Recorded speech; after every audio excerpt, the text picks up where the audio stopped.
Aaron, thank you. And we know the two jets that crashed belong to the Oceania-based strike fighter Squadron 211. They're known as the Fighting Checkmates. We see and hear their jets overhead on a regular basis. Investigative reporter Chris Horne continues our team coverage from here. Chris?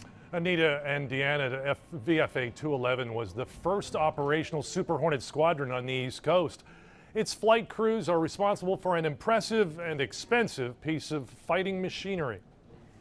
The Fighting Checkmates, based at Oceania, have roots that go back to the latter stages of World War II. In recent years, VFA 211 had combat deployments in support of Operations Iraqi Freedom and Enduring Freedom. That same squadron had an FA-18 crash in the Persian Gulf in May of last year. It happened shortly after takeoff from the USS Theodore Roosevelt. The jet was part of a larger force in place for Operation Inherent Resolve, the ongoing effort to combat ISIS. It lost power and the flight crew ejected safely, but the jet was a total loss. Here's the fact sheet on the FA-18. Cost about $60 million. So $120 million of our tax dollars are now in the Atlantic Ocean. Top speed, 1,200 miles an hour at high altitude.